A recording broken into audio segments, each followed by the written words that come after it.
Қошеметті ұрайық, дайындалайық.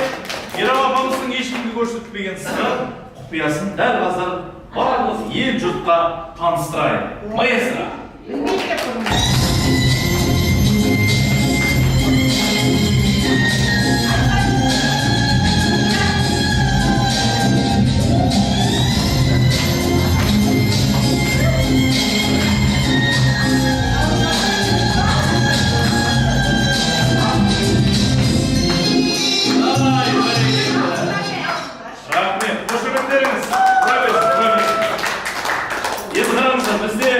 Әнші бар болды, барабаншы, шылдырмақшы, бейші, гитарашы, пианинашы, бәрі бар еді былайша айтқанда.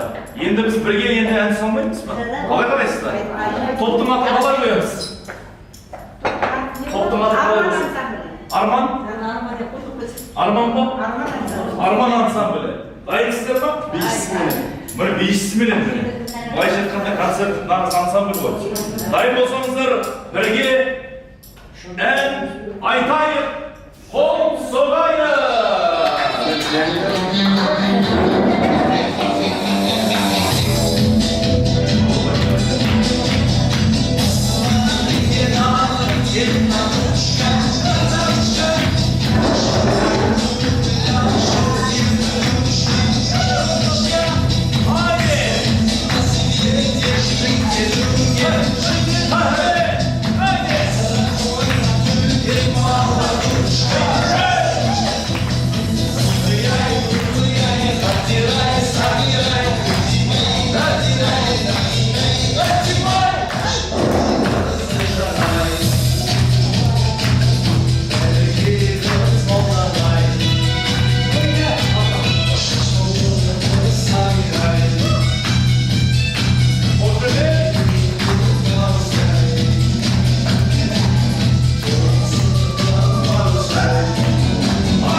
Керемет өнерін көрсеткен әуелімнің сізге берілмек одан кейін айтқан апамыздан тағы бұйырған. Келесі мынау сізге беріліп отыр. Келесі мынау арнайы кешімізге келіп, бірден ашып көрсетейін. Мына сізге беріліп отыр. Одан бөлек бүгінгі кешімізде жатарсыздар. Сіздер беріліп отыр. Мынау сізге беріліп.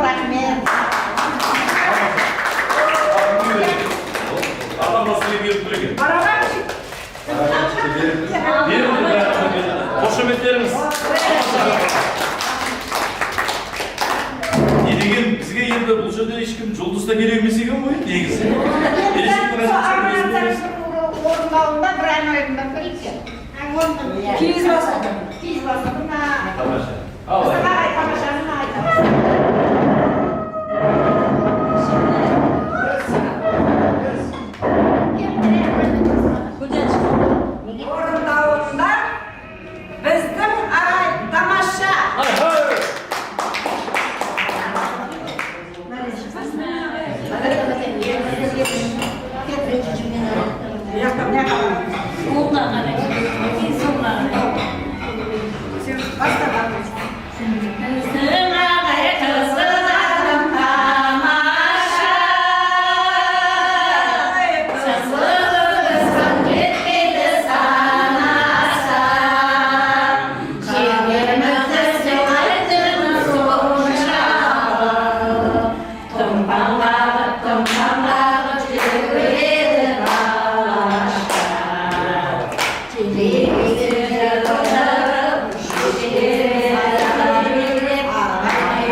Кешке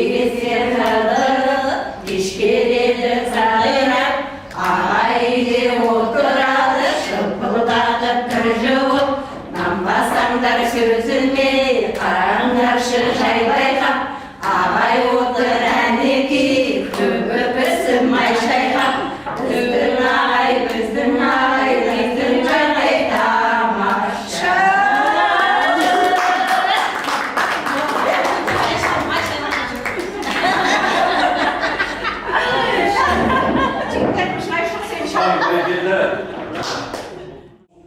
Сіздерді арнайы құттықтап келіп отырған жандар бар. Оларға да бір кезекті берсек деген ниетіміз бар. Қабыл алыңыздар. Ал.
Жандарға оңалықсыз білдіреміз. Құрметті ағалар, жеңгелер, құда қаласа мынау 70 жас керек болғанымыз құтты көрсін. Біз бұрыннан ағаларды, әпшелерді құрметтеп келгенбіз, бізге үлгі болған, әрқашан үлгі болып жүріңіздер. Дендеріңіз сау болсын, жүз жасаңыздар.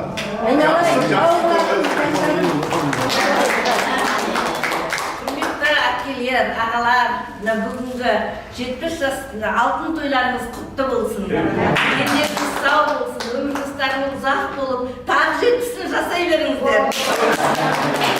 Арықтарыңыз әдемі болып тұрсыздар. Осылай әдемі болып қартайып, ол қыздарыңыздың рахатына бөленіп жүре беріңіздер. Арттарыңыздан біз ере берейік, Құда қаласа. Аман болыңыздар.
Жақсы жандарым, рахмет. Мен бірінші сіздерге көпшілікке сәлем саламын. Алдында жерде тұрған мына көпшілік әпшелер, ағалар, қайнағалар, жезделер, нағысындар, барлықтарыңызды бүгінгі 70 жас алтын той мерекелеріңізбен құттықтаймын. Соның ішінде өзімнің әпшем, сізге артықша жақсылықтар тілеп, сізді құттықтайыққа келдік. Міне көпшілікті қуанатымыз сіздерге. Бізге бір үлгі болып, өнеге болып көрсетіп жатырсыздар, сол үшін сіздерге үлкен рахмет. Мына қайынсеңім айтып кетті, 70-сін тағы біреуін жасаңыздар. Жасаңыздар, Алла келген жасы, алмай, сырғамай, денсаулығына рахмет жасай беріңіздер. Тек жақсылық, бақыт тілеймін сіздерге. Рахмет, сіздерге алғыс береміз. Ал, енді Аспанда ұшқан бір көрдің ала,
Ay bereketler. Hazır derdi doğrultunuza gelip diyorsa Allah'ınızda derdi doğrultunuza gelip aslında sizin hürmetini nasıl bilgen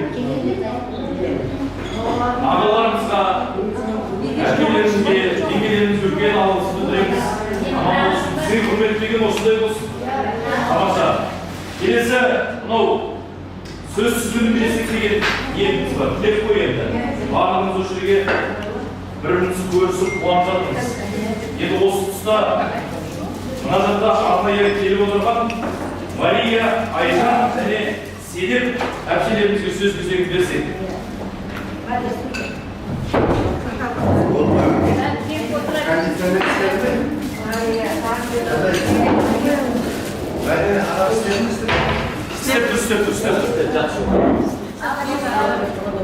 Бір басшы керек қой. Абдрашидке үлкен рахмет.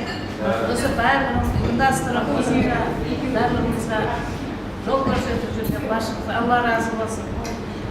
Достарым, барлықтарыңды көргеніме өте қуаныштымын. Сендерге айтарым, Алла сендерге күш қуат берсін, дендерің сау болсын, ешқашан ауырмаңдар. Әрдайым осындай кең дастарханда сіз біздесіп, жүздесіп жүру Алла нәсіп етсін. Келешектері өмірлерінде қуанышты күндерің көп болсын. Уайымдарың жоқ болсын. Сіз біздесіп сыйласып жүре берейік. Нұрқия, сен айналайын сендерге үлкен рахмет. Біздер сыйласын, Алла разы болсын сендерден. Сендерге де осындай ой қуанып жүре берсін жандар. Дендерің сау болсын, отбастарың аман болсын. Ал достарым, баршақтарым, барлықтарына амандық, отбастарына денсаулық тілеймін. Және де жастарың құтты болсын, демдерің сау болсын. Бізге тілектерің Алла қабыл етсін.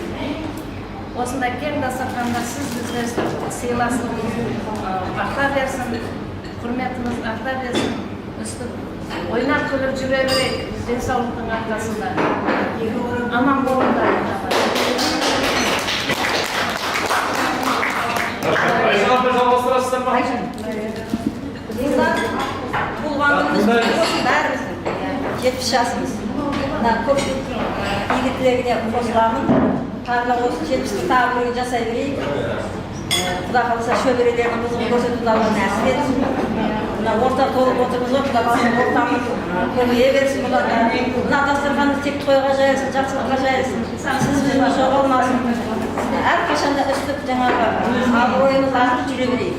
Әбдірәш рахмет саған, осы жағында бастары, бізді күтіп алып атқандарына рахмет, мына келіндегі рахмет, бізді күтіп алып атқан, қыз деп бізді әрбештеп атқандарыңа рахмет келді. Мына Рухия келін, есенінім айналайын бауырым, ішіндегі тәуірім демекші, айналайындар, бақытты болыңдар, біздің жолымызды берсін. Құда қаласа біз сияқты ақжауапты әже болып, ата болып жүре беріңдер. Барлықтарыңа денсаулық арман. Құда қаласа осындай той бәрімізге жұғыстап осындай той тойлауды Алла нәсіп етсін деп тілеймін. Сәдібәпші.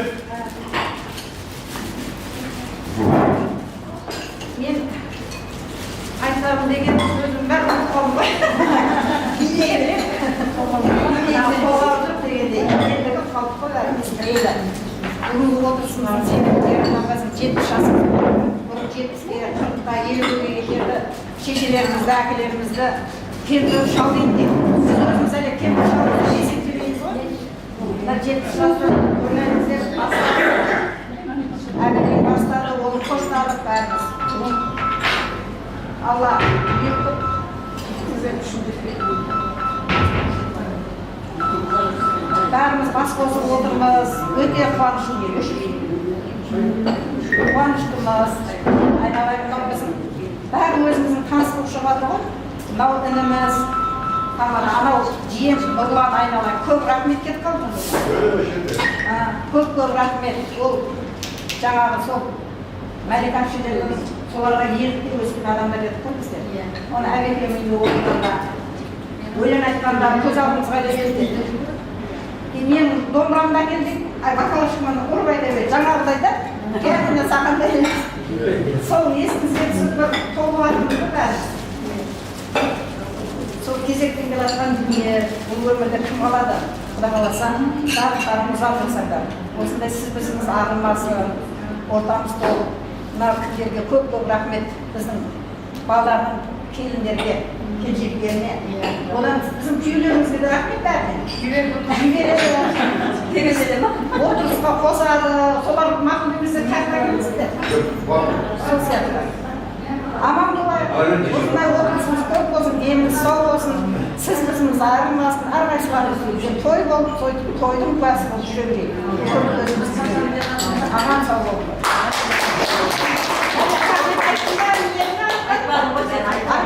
Мен білмей қалдым да толық кеттім дейді.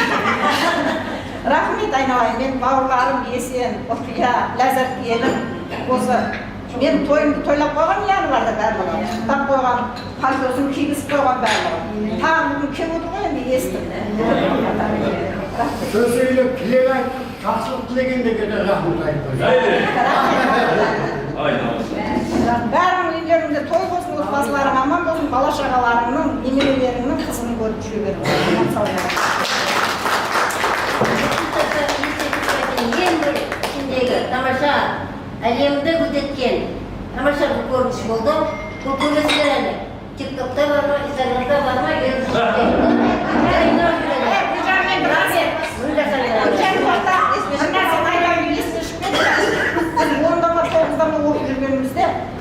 осы әдірәшпен бізге қауын әкеліп беремін деді де түнде. Ол каналдың арқанынан әкелеміз деді. Сонда Нәми, осы әдірәшін Көшімбай, Серікбай, солар қауын әкеліп деді отырғанбыз әйберәжінде. Бір кесе қауын әкелді еді қауын. Рахмет. Сонда қауындарымызды тәсіп әкеліп десе, біздің көкім Sonunda. Sonunda emin kasıgan eken. Korağa kirimiz eken. Sok korağa kirse kapkaranlık. Ustasan kapkara körmü deyip tağızda kavanlarımız tamamlagan boş edip geldik. Keyin çıkılarına bir keste kalan nerse olsun deyip kıgan türlü edi o solar. Ya rahmet solar.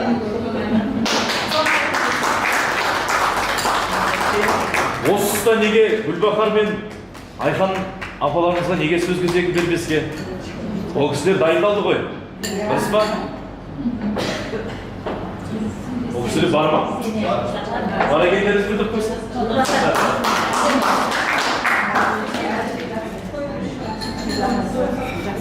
Ал не дейміз? Аузубиллахиминашшайтанирражим. Бисмиллахиррахманиррахим. Алхамдулиллах. Вассалату вассаламу аля расулухи Мухаммадин ва алейхи вассаламу ажмаин. Аллахымның ең әуелі бізді өмірге дүниеге келтіріп, өсіріп, тәрбие беріп, ой жеткізіп, ұлдарын үйлендіріп, аясына қондырып, кеткен барлығымыздан өткен әуелі ата-аналарымыздың жайлары жәннатта болсын деп Аллахтан сұраймын. Раббым Аллахымның барлығына өте адам ойланып қалмай болмайды, әрине бір тоқтайды, арасында бір секунд болса ем. Соның арқасында біз осындай бас қосып, және де анау 50 жылдық кездесуімізді өте тамаша қуанышқа бөленіп, өмірді бір жасарған едік.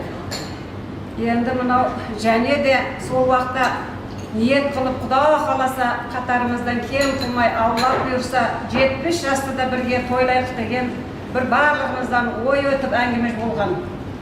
Сол күнге жетіп, осы достарымыздың бір ауыздан шығарып, мәселеге келісіп, ақ қойып, күн санап, барлығымызда жүрдік. Сол күнге бүгін Аллах бізді жеткізсін. Бәріміз ойымызда жоқ, ойымыздан артық болып жатқан ойын күлкінің куәсі болып отырмыз. Бір-бірімізді көріп, қуанышқа бөленіп, жастықты естіп, тек қана жақсылық өмір столдың үстінде. Аллахтың берекелі жайылған дастарханның үстінде өте тамаша жақсы әңгімелер, жақсы кездесулер. Айналайын, мынау Ораз Әбдірашид достымыз. Ең әуелі қатарымыздан өтіп кеткен достарымыздың барлығы жәннатта болсын деп Аллахтан сұраймық. Солардың бір жастыққа бас қосып, өмір сүріп, біздің өткен достарымыздың ұрпағын көбейтіп, ер жеткізіп, атын шығарып, аналарını көкке көтеріп, хажыларға жіберіп отырған сол балдарымыз аман болсын. Олардан көбейіп жатқан ұрпақтар әрқашанда өмір жастары ұзақ болып, әжелерін және де көкке көтере берсін. Барлықтарының әуелі мына бүгінгі 70 жасқа толып, біреуміз алдым, тек қана айымызға демесек, бізді бәріміз жылымыз бір. Құда қаласа, сол 70-ке толғанымыз үшін барлықтарыңды шын жүректен құттықтаймын. Өмірде ең бақытты осы әлемнің әжелері болайлық. Құда қаласа, не ниет қылған болса Құдадан сұраған дұғаларымыз қабыл болып, әрқашанда және де бүгін жақсы ниет қылып, 100 жаста қатарымыздан кем қылмай, және де жүздесіп, бұдан да шүкір ойға, қуанышқа бөленіп, бәріміз бас қосып жүруді, және де бізге бұйырсын Аллахтан. Айналайын, мынау ойламаған жайдан отырған жеріміздің есігін ашылып, гүлдей боп ашылып келген ұқиясының кішкенеден білеміз өзіміз қандайлығынан. Мынау айналайын есен бауырым, келініміз, ауылымыздың келіндерінің жәнелері. Өмір жастарым ұзақ болсын. Не тілеген болсаңдар, тек жақсылықпен шаңырақтарына келе берсін Аллахтан. Өсірген қыздарыңның, көбейіп жатқан немерелеріңнің тек қана жақсы тойларыны, осындай мынау әпшелерің бізге ұқсаған барлығы 70 жас емес 100 жасқа шейін тойлауға бәрімізге нәсіп қылып, тойдан басымыз шықпасын. Мынау айналайын біздің сұлу келіншектер деп жазамыз ғой жаңа, мынау немізде. Сұлу келіншектерімізге мың алғыс барлықтарыңа. Мына өткен болса да естеріңнен шығармай, қашан айтсақ бір аузымыз екі сөз қылмайсыңдар. Бізден алдын жиналып бізді күтесіңдер. Бізді сыйлаған болсаңдар, сендерді Аллах сыйласын. Өткен достарымызды барлық махаббатына сендер арзисыңдар деп қойсам сөзден жаңылыспаймын айналайын. Әр қашанда тойға ұласа берсін. Аллах қатарымыздан кем қылмасын. Барлығымыздың жүрегіміздегі иман күшейіп, Аллах қаласа осы әлемнің барлығы да осы әжелерге ұқсап жүрелік деген ниеттері, дұғалары амалға аса берсін деп аумин. Барлықтарымызға 70 жас құтты болсын, және де 100 жасқа жетіп, қолдарымызды көтеріп, сол уақытта дәл осы отырыстан кемімей жүзімізден күлкі кетпесін.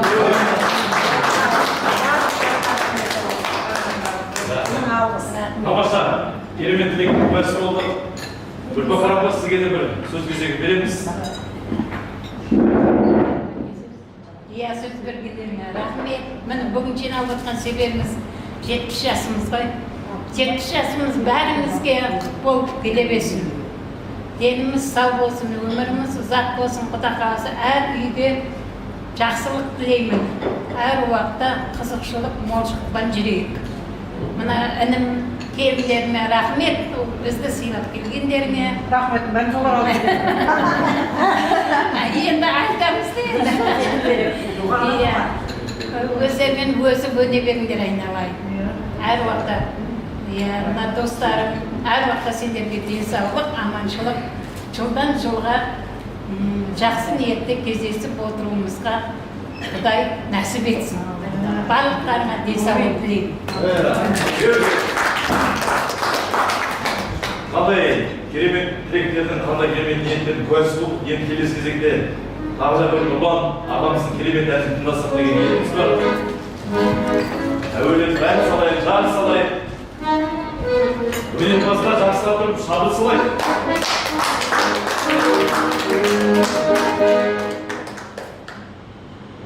Қырғыздың қызына ғашық болып шыққан ән Арманай деген керемет ән бар, сол әнді орындап берейік.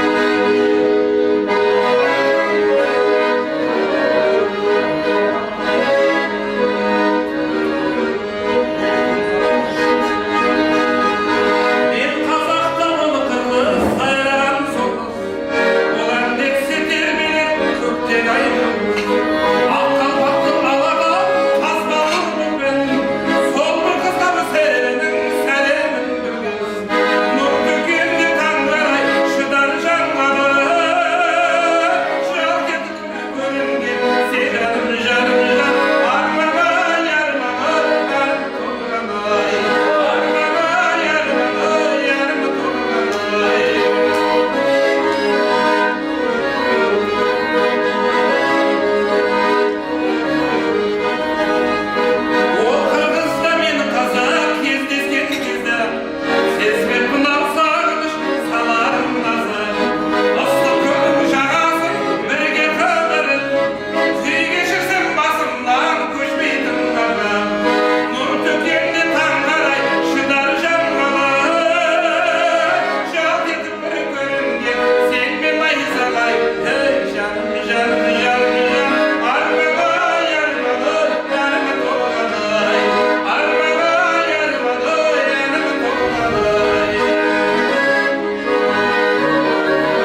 келіп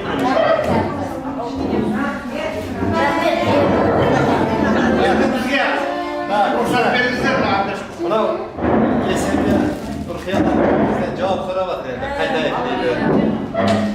Біз енді осы жоқ барады деп есен Түркияна келіп сендер осындай үлкен бір көңіл аударып бір көңілдерін көтерейік. Осы әпшелердің ағалардың деп арнайы келген екен, тосын сый жасап.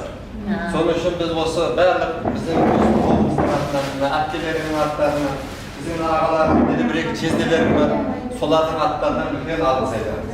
Құдай қаласа Алланың нұры жаусын. Құрметтеріңе өте үлкен разымыз бәріміз. Соның үшін сіздерге рұқсат сұрап жатыр. Қалт десе асығып отыр. Соның үшін бір аумин деп берейік, соны айтады. Ораз, аумин. Allah amanlık versin, sağlık versin. Allah bana şahsından jarıtasın. Ne olur bizleri silap, hürmetlep, kirgenlerine Allah razı olsun. Allah niyetlerini kabul etsin.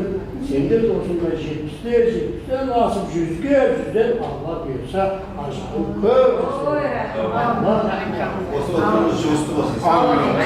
барлықтарыңыз тойларыңыз құтты болсын және жап жассыздар барлықтарыңыз бір қуанып қалдық көріп сіздерді Рухани демалдық. жақсы тойларыңыз құтты болсын Ayhan Akşin şu bravo söyleyeyim. Айналайын құрметті бауырларым. Бүгін айтады ғой, бауыр аман болсын деп. Бауыр іштің ең өргені күшті несі. Соның үшін бауыр тартып, бізді құрметтеп келген болсаңдар, Аллах тағала сендерді 100 барабар құрметке ие қылсын. Құдайым осы дүниенің жақсылығына, барлығын көріңдер. Өте қуаныштымыз, бойымыз өсіп, жүрегіміз қуанышқа толып, өзімізге әзір құшағымызға өзіміз сыймай жатырмыз айналайын. Бізді ниет қылып келіпсіңдер, біздің енді ниетіміз бар. Бізге ұқсаған Құда қаласа сендер 70-ке келіп, 70-тен асып, ана келімен оқи емерге кел оқи айналайын.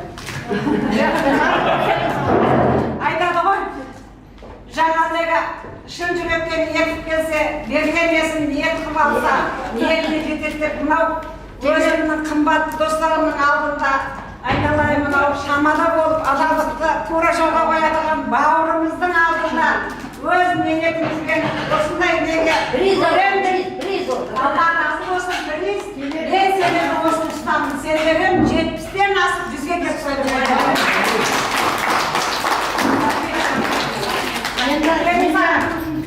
Есіңе өлең айтып кетсейші. Естеп шай ішіп көрсін сайын.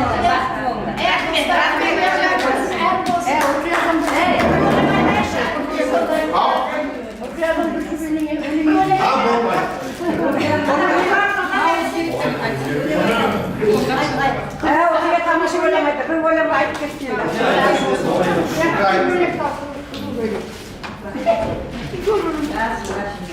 Достарға деген енді. Жоқ, енді кенжеме дейін айтайын деп. Достарға деген. Шынайы жүздерменен, ең жақсы сөздерменен, жарқырап күліп тұрған, жайнаған көздерменен, жолыққан қандай жақсы, жолыққан қандай жақсы, жолыққан қандай жақсы. Сағынған жүрекпенен, ең жақсы тілекпенен, құшақтап қатты қызды, ең жақсы ниетпенен,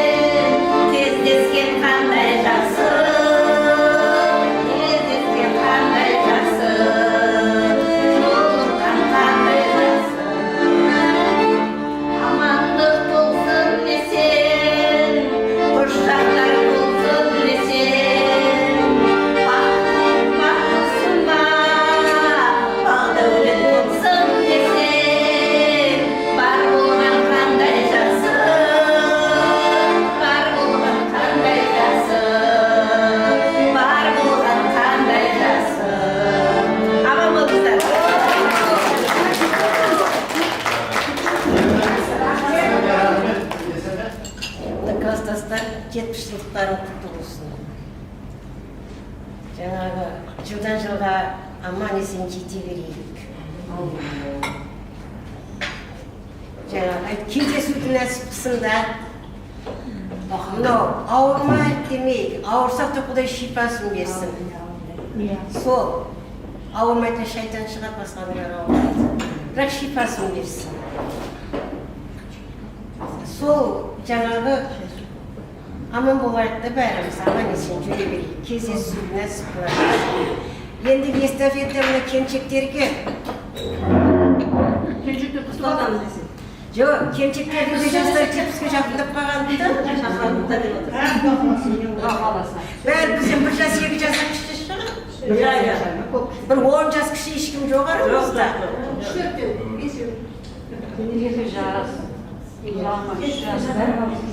Енді эстафета келіншектерге.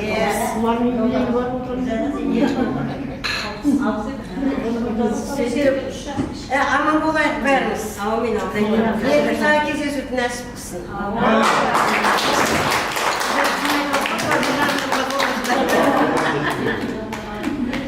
Орал, жездемізге сөз кезегі берейік. Қыздарға айтарым, 70 жастарым құтты болсын, жастарыңыз жас қосыла берсін, ойнап күліп ортамызда жүре беріңдер.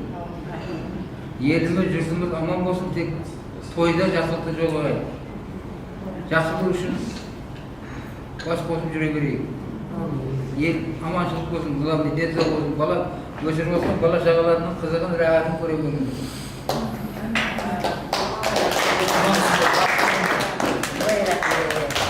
Ортамызда жүреді. Шаршама, қалма. Ортамызда әмедем жүріп жүреді. Елімізді да келген, Германияда барғанбыз социализм. Қалмайды, молодец. Былай да, мен Ақбайға жиермін де, өтеңгі күйеуімін. Менің балалық шағым Әбдірашым Нұргескен. Бәріміз футбол ойнайды, есіңде ме Әбдіраш? Ауылда жүргендердің Бұлар социализмді оқығанмыз. Мансұр мен Дерек. Біз соны аттестат жоқына аттестат берді. Сол мектептен алдық қой бізді, 10 жыл аттестат. Жоқ, өзіміз самостоятельно. Жоқ, сол мектептен алдық. Сол мектептен алдық. 17-ші мектеп. 17, иә, соған бардық қой біз. Социализмге бардық. Біздікі онда филиал. Ауылда оқыдық, бірақ Ауылда оқыдық. есімде болса имтиханның бәрінде экзаменатор сол мектептен келеді. Біздің мұғалімдар ассистент оқыды. Социализмге бардық қой, неге аттестат. Олбөбек, ағамызға сөз кезегін берсек қалай қарайсыздар? Олбөбек.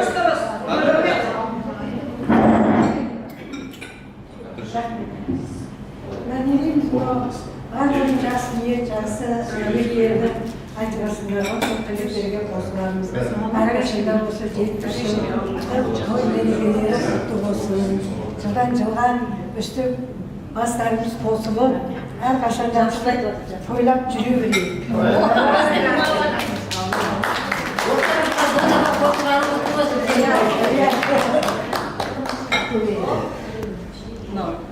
Әуелі Алла ынтымақтарыңызды берсін. Адамның өмірінде 70 жас ең жақсы жас дейді ғой. Айтылған әңгімелер бар, оқыған шығарсыздар, естіген шығарсыздар. Одан алдыңғы жастар бәрі бала шаға немереге деген 70 жас деген керемет ең жақсы жас дейді ғой. Мына ең жақсы жастарыңыз құтты болсын. Әрдайым бақытты, ана бақытын, әйел бақытын, әже бақытын көріп аман есен жүре беріңіздер. Ынтымақтарыңызды берсін. Әрдайым сыйластықта болайық. Осымен кең дастарханның үстінде бірге жақсы күндерде жүздесіп отыруды Алла нәсіп ете берсін. Жаңа 20 жылдық беріңіздер, 20 жыл есіме түсіп кетті. Ауылда болған еді, өте қызық, тамаша болған еді. Біз мына үшеуміз бір күн алдын дастарханда анау-мынау пісіру, анау-мынау істеу. Енді үлгере алмаймыз, еш нәрсені үлгере алмаймыз. Әбден болған кезде, ең дайын болған кезде, уже басталған кезде барғанбыз ғой. Бір қызық еді сол кезде міндет түсіну, қапагершілік болу, ондай нәрсе жоқ. Үшеуміздің де жаңағы жігіттеріміз,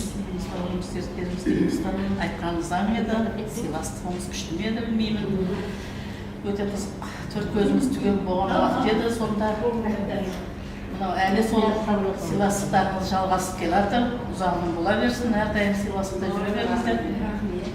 Енді сәл бізді топқа қосылып әңгіме айтпайды, әңгімеге қосылмайды демеңіздер. Енді әркімнің мінезі әртүрлі ғой енді.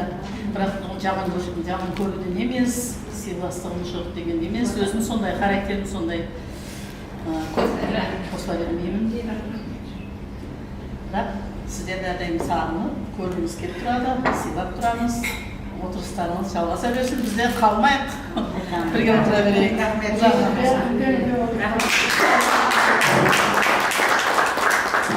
Ай бәрекелді. Жаңағы бір трио деп жатырмыз ғой енді. Енді нағыз триоға сөз кезекті берейік. Өз-өзге белгілі, өздері қуанып келіп отырған Олжалғас, Сәденгүл және де Мадина апаларымыз бар бұл жерде. Біз осындамыз деп дауыстарыңыз бір жақын көтеріп, ай, құтты болсын деп бастаңыздар.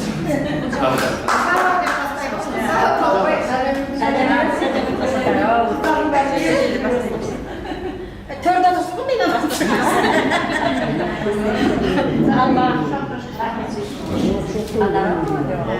мен бәріміздің басымыз қосылып жатқан себебіміз мына қуанышты күн. Сіздердің 70 жастарыңыз екен. 70 жастарыңыз құтты болсын. Дендеріңіз сау болсын. Мына өзі айтпақшы 20 жылдық, 40 жылдық, 50 жылдық, 70 жылдық сөйтіп кетіп жатырмыз екен, Құдайға шүкір. Сол жалғаса берсін сол жылдан. Мына өзі айтпақшы жаңағы 20 жылдық болғанда жалғаспай кетті. Біз қызмет қылатымыз, мектепте де қызық болған ғой. Барғымыз келеді, бізде бірақ не бар сендер? Ыдысқан деп осы әндемейсің. Істеп жүре беріппіз. Мектепте қызықтарын. Сендерді күтейік деп жүре бергенбіз ғой.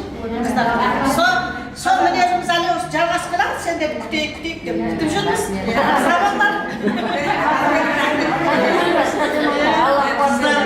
Қыздар разы болса Құдай разы дейді ғой. Мен бір қыз жақтағы кластастарыма мақтанамын. Серіктің бір буын қызы бар. Братылар бүйтіп тұрады деймін да. Қиямет. Тегі ұмытпайсыңдар ғой, жүргендерінде тұрғанда. Мен ұмытып қалай бітіргенімді білмеймін, қайтып өскенімді. Сонда неге сендер айтып отырасыңдар, әуес қыламын да. Соларды айтамын, бір ұмытпайды. 70-ге келіп, біз әлі 17-ге жүрміз.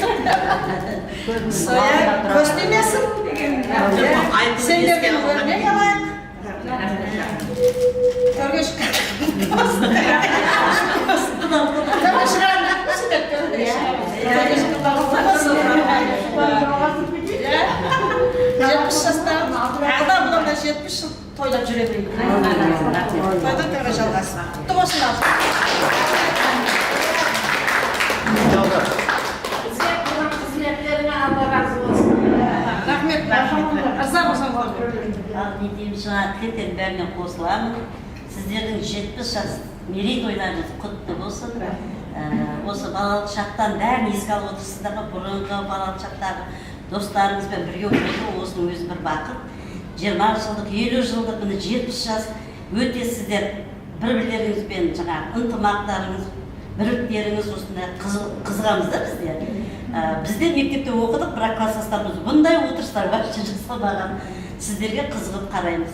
Сол 70 жас құтты болсын, шаңырақтарыңызда әрдайым қуаныштар болсын, денсаулықтарыңыз мықты болсын, осындай әрдайым кездесулер, қуанышты күндер көп бола берсін.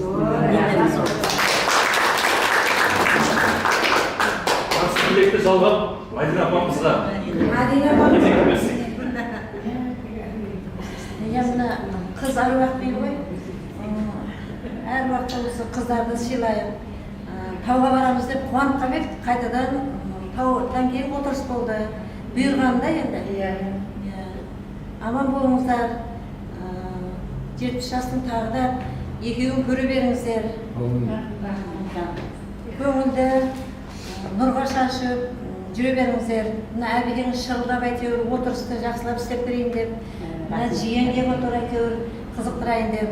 Мына Бекжан балаңыз шамасы келгенше қызықтырып жатыр. Әйтеуір көңілді отырыс болып, осылай отырыс тағы да көруді Алла нәсіп етсін. Аман есен, небере, шөбере сүйіп, жақсы дендеріңіз сау болып жүре беріңіздер. Жақсы күндерді Алла нәсіп етсін.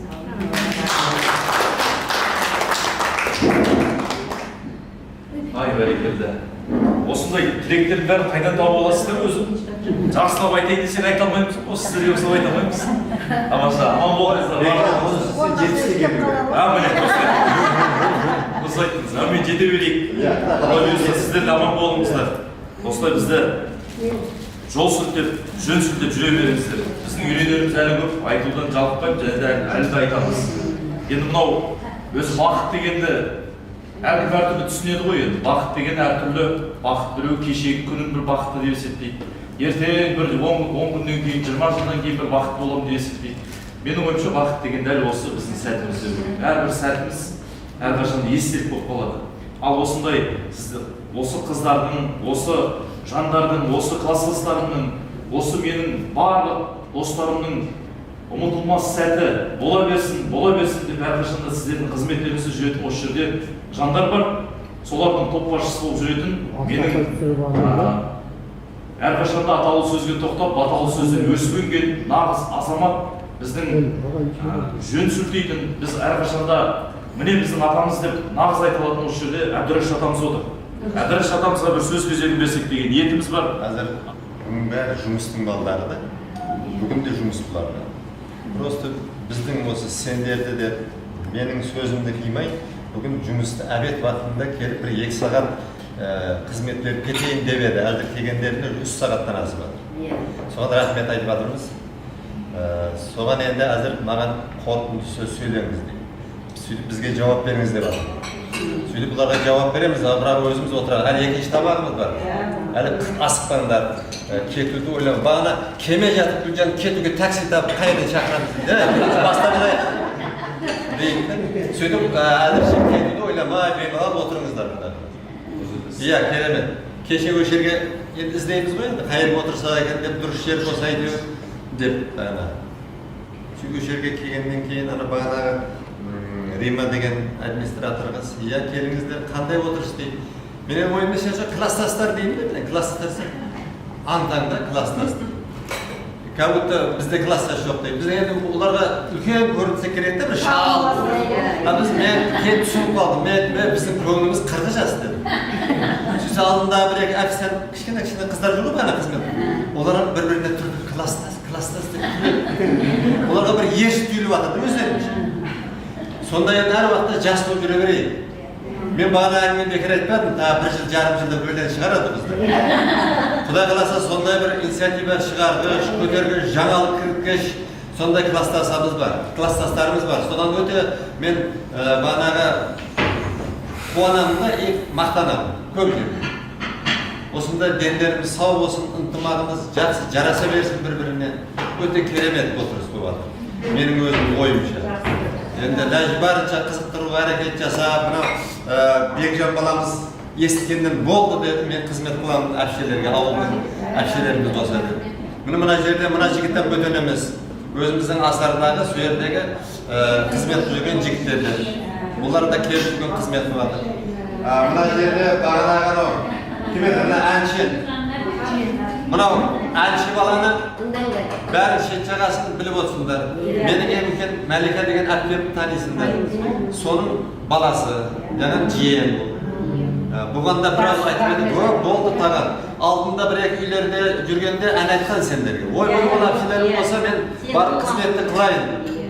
Көп жерлерде қанша ән айтсан дейді, отыра береді деді. О, әпшелерім дейді, бір айтқаннан ортаға шығып билеп кетеді. Сондай мынау қызмет қылатын орта дейді, сен түсініп тұрса, бір андай шабытың келеді, әнді айта бергің келеді. Соның үшін мен барып қызмет қылайын деп, бүгін келіп отыр. Өзі болды. Кішкене 5 жасар еді, есімде жоқ. Онда біздің Сыдық көкемде бейшара бар, Мәлия, Мәлика бәрі бармыз ғой. Сонда өзіміз ағайындар гәм ойнайтынбыз. 1 жылда 1 рет, 31 декабрь, жаңа жылды бірге күтетінбіз. Біріміздің үйімізге барып та, сонда келісіп кетеді. Сонда Мәлика әпшеміне бір жаңа жылда барды, 31 декабрь. Сонда ол 5 жасар еді, құдай біледі. Онда да Сыдық көкем, Абдыразақ көкемдер, олар ой, банағы аккордеон мәндерін тартып, әнді айтып қыздырады. Сонда бұлардың алдында ағайындар бір-екеу келген. Сөйтіп көріп, мұнан бәрі бишеген, мұнан бәрі әншеген ғой деп. Сонда мына онша-мұнша енді банағы домбыра, аккордеон онша қиқылдатып, ән айтатып ұстап жүре деген. Sonda söyledi aytып қалды да, тағаларыңа тартқан екен. Осы жерде сол тағаларын аузына түкіріп кетсін, келешекте әнші болсын деп бәте берген ағайындар, үлкен кісілер. Сонда бана ырым жасап, біздің Сыт көке, мына Абдыржақ көкемдер мәриялар түпәй деп аузына түкірген. Сол бір амалға асты ма, Құдай өзі қолдап қуаттады ма, сөйтіп осы жиеніміз әнші болды. Міне әзір оның результатын көріп жатсыңдар бұларыңыз. Міне содан бері ән айтып жүр. Бұрын мына қолындағы аккордеонына баян байқасаңдар, бұрын бір кішкене гармошка еді оны айтып жүрген. Кеше жақында бір жыл болды ма, 2 жыл болды. Анау біздің қаладағы Наргенже дейтін әншіні танисыңдар ма? Көп тойларда шығады Наргенже Серікбаева. Өте керемет әнші. Соның алдында баян тартатын жігіт, о да біздің ауылдың жігіті. Тоғай дейміз ғой біз, Рабат. Сөйлді Нұртаза дейтін жігіт бар, танисыңдар ма? Әпшесі Әтір біздің ауылда оқыған. Әтір, бізден кейін бір класс кейін оқыған, Көшінбай үйінде жатып оқыған. Соның Нұртаза деген Әтірде үлкен бе Нұртаза кіші інесі бар. Соның Мырза дейтін баласы. Сол, о да сондай жастайынан музыкаға беріліп, музыкалыңды бітірген, сол баян бойынша бітірген ол енді, профессионалындай, әрі әнші. Сол бала Наргенженің алдында баян шаптырған жігіт сол Нұртазаның баласы, Мырза деген. Постоянно сонымен бірге жүреді. Қайерде тойда бола ма, Инстаграмда ма, ТикТокта көрсеңдер, алдында баян тартып тұрса, сол жігіт біздің ауылдың өзіміздің бауырымыз. Иә, сонымен айтпақшы болғаным. Сөйттік та, бана Әлишерге, банағы кім, Наргенже 2-3 баян әперіп қой. Ол баяндардың бәрі, олар профессионал әнші болғаннан кейін, олар кәдімгі магазин аламайды, олар. Жоғарыдан сіз әнді жаздырып алады. Өте қымбат, бір баянның өзі 1,5 миллион, 2 миллион тұрады. Ана өзі айтуы бойынша. Соның бұрын тартып жүрген біреу, мынаның бір-екі осындай тойларда әнін бана Наргенже байқап қалған екен. Олар енді құдалықтарына да, осындай кішкене юбилейлерде келеді. Сонда бұрауда бір барып алып, бір андай, соны бір-екі өлең айтқан екен. Соны ұнап қалған екен, мына бала бір ән жақсы айтады екен. Бірақ ана шалып тұрған гармошкасы өте бұған сай келмей тұр ғой бұған. Сөйтті де, мен депті, Мырзаға айтты. Осы баянның біреу осы жігітке бер депті де, бере берді сізге дегенде тегін емес енді. Сәл андайына келдіріп, осы жігітке берейік. Біздің жолымызды берсін. Сөйтіп бір жақсы баяны өзіне жарасқан әнші болсын деп. Кейін бұл бананың ценасы енді ол біраз қымбаттау енді. Аржан дегеннің өзінде бір 500-ді айтып тұр да ол. Кейін осын естіп қалды да, бұл айтты мен әзірше жағдай енді бірден кемей қалады ғой енді мысалы. Кейін біз тағалары жиылдық та, біз айттық соға сондай деді ме, соны біз жәрдем берейік деп, сөйтіп біз әзірге жақында 2 жыл алдық. Тағалары бәрі жиылып, сол баянды, Наргенженің баянын осы жиенге алып беріп подарок етті. Міне әзір сол ана шалып тұрып, қара баян, Наргенженің баяны. Әнші. Әзір енді ол бірінші андайларды әзір жаңаларға барған әзір олар. Міне сондай әнші болып жүрген жиеніміз. Біз мақтаныш етеміз, үйімізде 2 адамның басы қосылып бір жиеніміз болса, келеді, қызмет қылады дегенде. Сөйтіп бүгін де естігеннен кейін өзі болып тағаммен барып қызмет етіп береді деген. Міне Нұрлан деген жиен.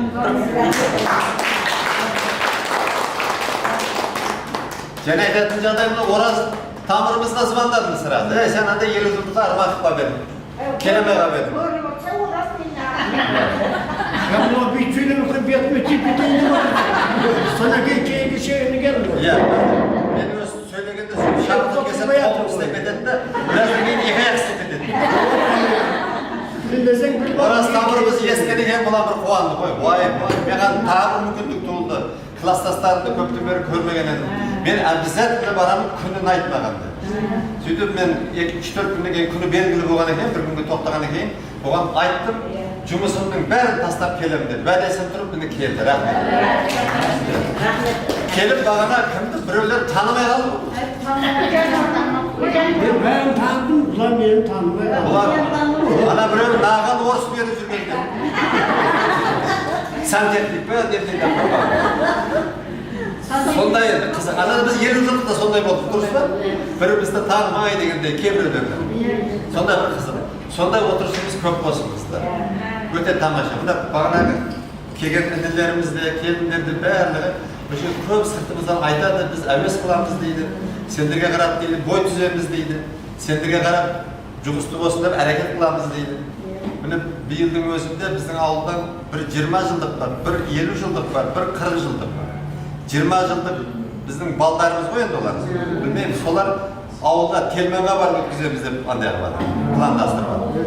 So 20 yıllıgın Özbekistan'da avulda mektepte ötküzemiz deydi. Bölge bizim bir okumuyor mektebimiz düz tutsa, orada Cana mektep sarar. Cana mektep. So Cana mekteptin direktörü biz avuldan koşup kettik koy 2004, 2005, 2006'larda. Sonda bana bir 20 yıllık vatkan ballar 10. sınıfta okutkan eken. Ana biz ketken orumuzga kelgen Özbekler koşup geldi koy. Sonun balları so ballarla birge mektepte okukan eken. Klassdaştaydı onlar. Söydüm olar aytdı 20 yıllık o şaka kendilerini ötküzeyekti. Özbek ballar kızlar. Söydüm bir yaktan ular bar söyledi birge söyledi 20 yıllık ötküzeyim diye batır eken. Bayağı bizim mektep, Cana mektep. Bırak olar diye kanagat kılmayıp yakı kelip asarda gelip o şerde mi ötküzemiz, 2 gün ötküzemiz deyip yürür. Esnip atırız. Hani sonday onun bari deydi bireler sizlerden körüp sütüp cügürüp yürümez deydi de bir ekebeyden. 50 yıllıktan hani Abdülgappar, Berdivay, Geçeri Zertliler solar yani. Kızlarının atlarını bilemem. 31. may günü oladılar. 30. may günü bizde Kudaytamak'ta şaldar çağırlar düğünden. 31. may günü onların 50 yıllık. Hani sonday arkamızdan yerip geleceğiz. Bizlerde əvəz qıladı, köp yerden aytadı. Böyle baktan, meydan bər bizim kızlarda da koyalım, bizde işler şey yok. O zaman kızlarımız aman olsun, o da kalasa bər ola verir. Sonuçta kızlar dedimiz birinciden sağ olayım.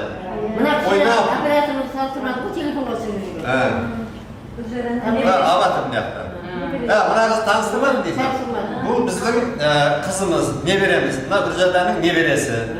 Bu kız ne üçün katsıp otur deyişindir o. Bunu biz arnayı çağırdık. Bu telefonda hazır jastарды ne deydi? Ne deydi? Mobilograf deydi eken. Bunlar jastардың tilinde men zorla kılıp mayısı zorlaydım. Bular bağınağı buna video öz aldığına. Bu videoga TikTok ala degende sonun bärin montaj kılıp bir neçe epizod dayındaydı ekende bana 2 minutluk, 3 minutluk sonday videolar dayındaydı. Onu TikTok'a, Instagram'a, WhatsApp'a taslauga mümkünlük var. Ama 2 saat, 3 saatlik videonu taslayamayısın o var. Silmaydı telefonu. Sonuçta soğan taslayımız dep 2 günden keyin montaj kılıp benim anday WhatsApp'ıma jiberedi. Men keyin senderge taslayam. TikTok'tan görösündür, Instagram'dan görösündür, YouTube'dan görösündür. Sonu şimdi jüredi. Duruşlar mehter. Buna videonu kuda kalasa. Bu da montaj kılıp bizge beredi. 2 saatlik, 3 saatlik olama. Onu flashka'ya yazıp beredi. Onu bir jıyılganda uyda oturup göredi bola. Onu anagan telefonu taslayamayız. Eğer былтыргыдай каласаңдар, көбейтип берет. Mesela ауысып көрөсүңдер дегендей, естелик болуп калат. Сонун үчүн экөөндү айт. Кудай каласа бәрі тамаша болот. Бәрімізге рахмет. Кудай каласа айткандарымдай баганагы 40-75 жылдык, 90 жылдыкты тойлай берейик. Үйлөрүбүздө тек той болсун, жакшы күндөрүбүз көп болсун, небере шөбөрөлөрүбүз көп болсун. Баганагыдай бизди колдап, кубаттап жүрөтүн, курметтеп жүрөтүн бауырларыбыз көбөйсүн. Кудай каласа. Бәріне денсаулық, тыныштық, амандық тілеймін. Қызмет балаларға рахмет, әзірдің бұларға жауабын береміз, сіздер қимылдаймын отырыңдар үшін. Мен аз барам, 2-ші тамақ тартымына деп айтамын, 2-ші тамақ дедім. Тілектеріңізге, осындай жылы жүздеріңізге, нұрларыңызға үлкен алғыс білдіреміз. Әрбір күн тарих қой. Бүгінде тарих болып қалатын анық, өздеріңізге белгілі. Қазір ғана бір тексеріп бір қарап көріп едім. Біз арнайы журналистикалық атамның жаңа ұсынысы бойынша арнайы репортаж жасап едік қой. Елі болып жатыр деп өздеріңізден журналистік сұхбат алып едім. Соны 6,5 мың адам көріпті. Оның өзі де қаншама адам. Барлығы тамсанып, таңданып, тілектерін жазып жатыр, ниеттеніп жатыр. Сіздерге үлкен рахмет. Аман болыңыздар, осылай күлімдеп, әрқашан жүре беріңіздер. Бұйырса 75 жас, 80 жаста, 90 жылдықта кездесе берейік. Рахмет сіздерге, аман болыңыздар. Бекжан жүргізуші, 2 жылдыққа жүргізіп едіңізді. Бекжан шығар атын, ә? Бекжан. Алда İsmail'in aşının balası. Ойбайда Құдай жағынан кеп қалды. Қазір өзімізде Шымкентте бірнеше телевидение бар. Хан дейтін телевидение бар. Сода әрі диктор, әрі журналист, әрі басқарушы ол істейді. Иә, хан. Осындай 2 жыл алдын мен ауылды шығардым. Өтеге салдым. Соны ұйымдарды шығардым. Телевизор Түсінбедім. Ханның несі бар ғой? Телевидениесі. Қазір перезагрузкада тексеріс жүріп жатыр. Ертең отырады тексереді. Анау әлеуметтік желіде көптеген не сыбыс не көбейіп кетіп, полный тексеріс болып жатыр. АФМ дейміз ғой, ақпараттық Ютубтан бағана мониторинг. Ел жұртты көріп жатсыңдар ма? Аса тексеріс десеңдер, жұртта тексеріп жатыр. Содан көріп жатыр, ол яғын. Мынаны ертең, мынаны тастайды. Бекжан баламызға бір мәте берділерге ауырды. Бекжан құда қаласа денің сау болсын. Екіншіден осындай құрмет қылып Алланың нұры жаусын. Үйіңде той, тамаша қойып, осындай үлкен дастархандарды басқара береді. Бұна қаласа жан-жағыңмен бақытты бол, өзімен өзің көбейе бер, үстіп халықтың жігіттері, халықтың перзенті болып, қызметіңді аямай жүре бер. Денің сау болсын, әр уақытта жолың ашық болсын. Айта. Ал бір видео қалғасан болады ма? Қалай қарайсыздар? Бір фотоны түсіріп апамдармен. Мына жерге отырып болса. Бөлмес керек емес. Бірмен ала берсін. Видеоны қимылдап тұрайық та, сурет. Жоқ, сурет бірінші.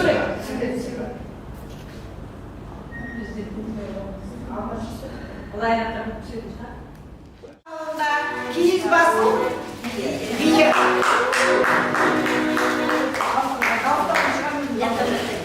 Музыка говорит. Yeah.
Yakta sağa bir öyle, bir yakta bak.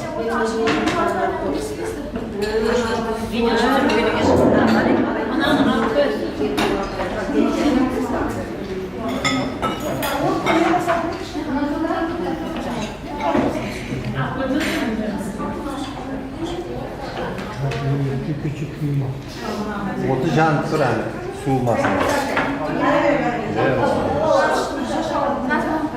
Tereyalarımız var mı benim? Tereyalar.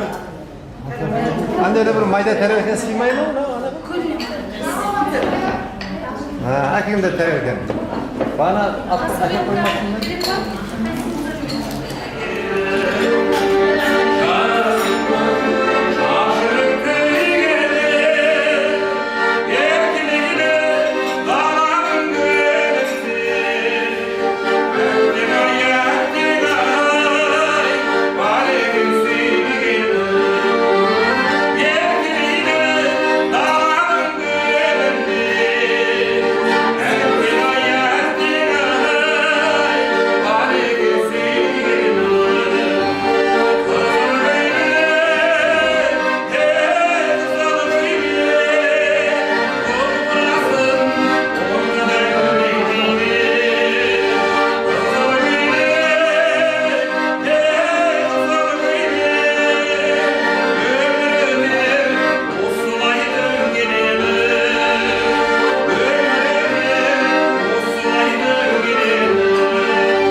Biraz koşacağım sizlere.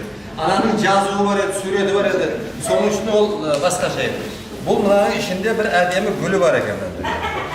Böyle bitse, bunlar yek kabat arasında oynaydı ekan.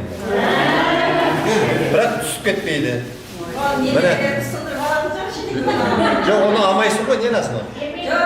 Niye Ya, soğan mınağa düğü barı, Kuda kalasa nebirlerine körsetip, mına bizden 70 yıllıktan estelik dep, mınağan şaydı koyup, kemeye kalan bana ikinci jartılarına kuyup berip, işkizip, süйтіп bir osunda esteyip жүресің. 70 yıllıktan. Kim? Tarhasında?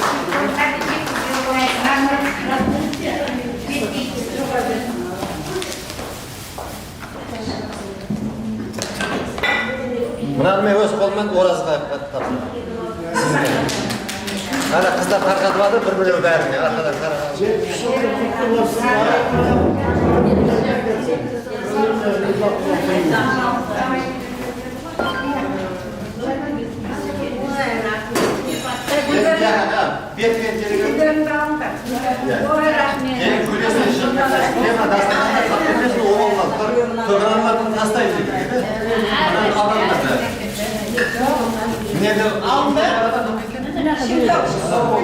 Keyifli yolculuklarda nasipsin berimizden, Kuday kalasa berimizin ıntımağınızı verir. İnsan aman arkalarınızı verir. Gülüyoruz yolculuklarda.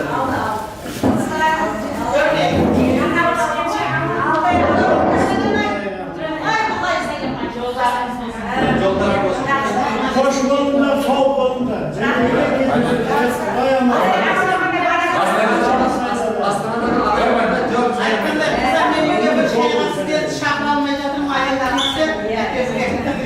Kaganların kıymadan mı bu? Maksat bokkalar ya. Sadece mümkün değil. Cep şudun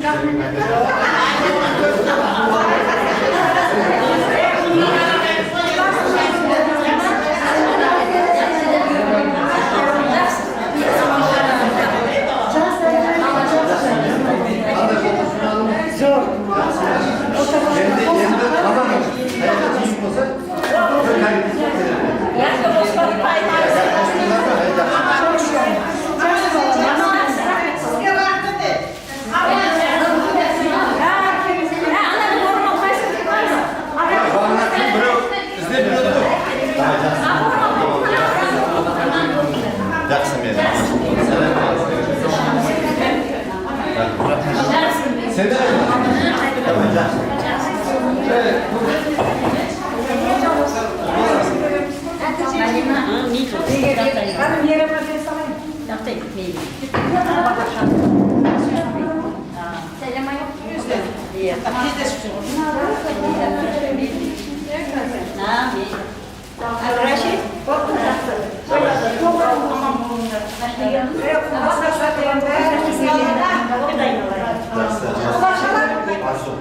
Başka